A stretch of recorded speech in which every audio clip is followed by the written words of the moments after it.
So, as I mentioned, I will be presenting about discursive constructions of crisis and how change works within this kind of discursive construction in the context of the Greek crisis, questioning ultimately the moral and affective underpinnings of public discourse and their effectiveness. I apologize for not having a presentation. As I mentioned earlier, I'm experiencing a couple of days of problems with my computer, and with lockdown, it is unfortunate. Anyway, for more than a decade, Greece was spiraling down a tunnel of economic and sociopolitical turbulence. Massive riots, consecutive elections, a debilitating public debt, crumbling social structures, and endless rescue plans devised by the European Union and the International Monetary Fund have constituted what has come to be known as the Greek crisis. During this period, several kinds of discourses, both domestic and foreign, emerged, seeking to explain the country's ailments and offer a possible cure. These discourses, emanating from a variety of sources, from academic accounts to political debates, EU official communiques, as well as off-the-record comments and media coverage, were at the time both responding to and contributing to the creation of an atmosphere of crisis. A certain leitmotif is repeated throughout these discourses. The country needed to change and implement reform, but instead of appreciating the assistance offered, assume responsibility for the nation's economic failure and respond rationally to the demands for change, people resented them, taking refuge to populist rhetoric, further undermining the country's stability. Further undermining the stability. Throughout this period of multiple occasions, the crisis has been employed as a trope in the European public sphere, justifying socio-political changes, vehement denunciations of the irrationality of populist discourse, and painful shaming of the country and its citizens. Many have pointed out that the polemic use of anti-populist discourse could be the fashionable response of both a local and a cosmopolitan elite, of institutions and high-profile pundits, to the problems of global capitalism. This hegemonic discourse around the crisis has been further challenged by critical scholarship from cultural studies and political economy perspectives, denoting its neoliberal and neocolonial character, its racist bias, and its propagandist character. The tale of the crisis was reproduced as more than a cautionary tale, framed as the irrational, irresponsible, ingrate other, pitted against a self-regulated, hardworking, benevolent self. It served as a means of constructing and reaffirming European and middle-class objectivities. Addressing these claims, the retort pointed out that, on the contrary, the crisis fueled a radical national uprising where the country expressed its true will, in which change and normalcy were conceptualized in a different frame. In order to better understand how discursive constructions of the crisis are built and work, as well as the role of change within them, I will attempt to read discursive constructions of the Greek crisis, stepping away from the populist and anti-populist cleavage, using an analysis based on affect theory, focusing on resentment and shame, and insights from discourse theory. As I mentioned, critical discourse analysis is used. This approach can offer a framework and a means of exploring the links between discourse and broad social and political structures, focusing on Vivian Schmidt, who coined the term discursive institutionalism. She describes it as an interpretive approach that seeks to do a better job of theorizing the explanation of change in policy, politics, and institutions. Discursive institutionalism takes a more dynamic view of change and continuity by concentrating on the substantive ideas developed and conveyed by sentient agents in discursive interactions. In other words, speaking about change rather than just thinking it. That's the key to explaining the actions that lead to major policy transformations and articulations for change. In discussing institutionalism, there is always a recognition that ideas and discourse can also provide power, as actors gain power from their ideas at the same time that they give power to their ideas. For example, when agents are, that is the case for the series left. Moreover, actors can gain power from their ideas, even when they may lack the power of position, as it was the case for the social movement of Aganatismeni, indignant, a grassroots movement that emerged on May 2011, at the same time as similar demonstrations were taking place in Spain. That their ideas and discourse have meaning for their audience, because power itself derives not only from position, meaning whether they wield power, but also purpose. To put it plainly, it's how actors talk about how they should wield power. So critical discourse analysis also endorses the study of emotions as part of political and discourse analysis. It is still widely believed that emotion undermines reason, and this often leads to the conclusion that it should therefore be banned from the public sphere, restrained to the private one. These ideas are not simply part of a philosophical tradition, they are pretty much currently used and embedded in the way we understand reason and emotion today. In past decades, emotions were exiled from mainstream political science, as the field relied on theories that privilege rational choice and Kantian self-regulation. This perspective has suited the sovereign political narratives that follow the Homo economicus model and emphasize the importance of cool, objective reasoning. However, there has been recent scholarship that has addressed this neglect. Affective theory and social constructivism focus on the ontological nature of emotions, emphasizing the emotional underpinnings of norms and identities. In particular, scholars now argue that emotions are irreducibly social. Sarah Ahmed, in her seminal work, The Cultural Politics of Emotion, argues that emotions play a crucial role in the surfacing of individuals and setting up boundaries and connecting them. Emotions create narratives, and emotion works to animate the ordinary subject to bring the fantasy to life. Within the narrative, the specific emotion cannot be found in one figure, but works to create the very outline of different figures or objects of the emotion, to choose them in a common thread. These narratives work as a tool to create meaning around our everyday existence, but they are particularly important for people negotiating periods of dramatic social change. Through narrative exchange in the public domain, we comprehend the moral underpinnings of political authority, status, and history, reflect on past events, and critically voice concerns for our future.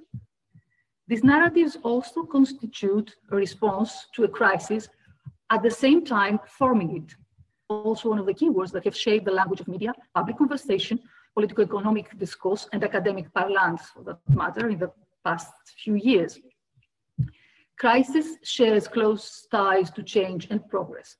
I won't discuss how the concept of change has been constructed in Western history of ideas. I could just mention how the dialectic of change in Hegel's work has shaped the concept of perpetual progress.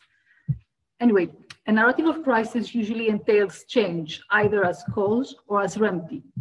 For crisis-focused discursive institutionalists, such critical moments are objects of explanation in which agents' constructive ideational and discursive engagement with events becomes a basis for future action.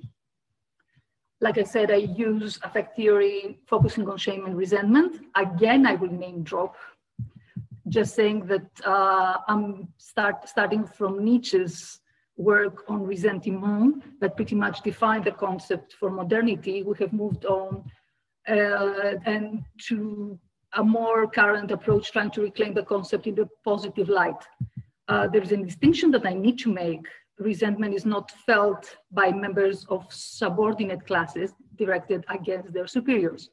There's no reason why a superior class cannot feel resentment for the opportunity that it forgoes through the action by their subordinates. Example, the coverage in 2010 on the German newspaper Bild. Germany is to pay 18 billion euros. Greece is for the German taxpayers a financial nightmare. Anyway, discourse analysis has elaborated indicators to reveal patterns of resentment in texts. In the case of the Greek crisis, the use of emotionally loaded terms for describing the status asymmetry, outrageous, evil, vile, heinous, to the proposed changes or programs and enslavement and subjugation on how Greece was treated. For the past decade, the country has been featured as a poster boy for poor management, economic and moral failure. There has been much media speculation that if the country could no longer rein in its expenditure to meet its obligations, there would be blood on the streets, with some extreme voices speculating civil war, military dictatorship, and Eurozone collapse. There has been financial reporting referring to the Greek crisis as Europe's Lehman Brothers moment. Armageddon scenarios across Europe were circulating, the fate of the euro, the fate of the EU, and the financial viability of individual countries. In the international press, the crisis was called self-inflicted, as it was said to have been caused by Greece's widespread corruption, low productivity, and lack of Western capitalist attributes. Greek people were equally blamed for the financial situation because of their participation in corrupt practices and lazy work ethic. There has been this interview of Jeroen Dijsselbloem, the infamous remarks about Southern European countries wasting money on women and alcohol and then asking for help. That's a good example of stereotypical discourse.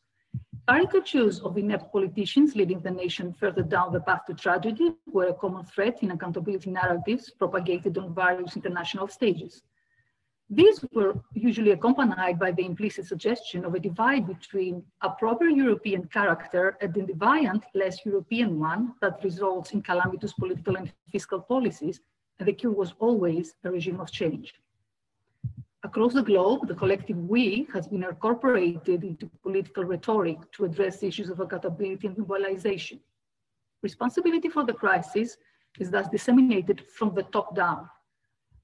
In Britain, George Osborne's now infamous statement, "We are all in this together," is one of the most explicit employments of the we reference in recent times.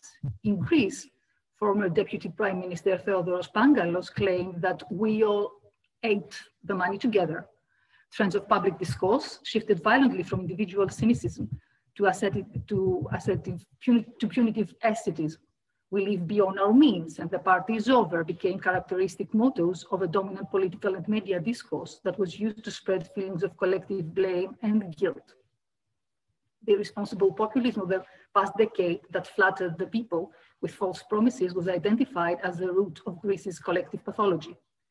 This implies a shift of accountability from figures of political power to the people and a preemptive warning that if the reform legislation fails, then it is not the sole responsibility of politicians. Hence, a feeling of self-responsibility was imposed upon the public, a sense of taking care of yourself that provoked the collective mobilization through rhetoric of crisis and fear of dispossession. The traditional parties appeared unable to manage the crisis of political representation and offer a convincing both populism for the crisis as well as the people themselves as the responsible beneficiaries of a democratization process that went too far, eventually failed to contain popular reaction. Instead, it fueled indignation. The so-called aganaktizmeni, indignant movement, was a response to this type of discourse. The aganaktizmeni protest forming around Syntagma Square in front of the Greek parliament was a watershed moment, producing a new narrative. This was framed as the people's response to the crisis and produced an array of political discourse aligning with or denouncing it. The protests and open debates were valuable lessons for various group narrative, a new crowd identity with a new social message and a redeemed social image.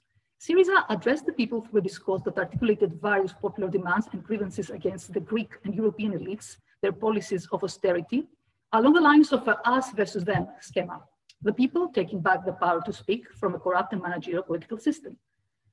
Syriza successfully reframed the demand for change. Yes, change was much needed. The crisis, which was not just Greek, required a new global approach. EU suffered from a democratic deficit and a lack of moral and political values. A new political vision was required, one that the unified South, namely Greece, Spain, and Italy, would bring forth, setting a new agenda. Fani, if you can have a couple of more minutes. Themes of insurrection and resistance.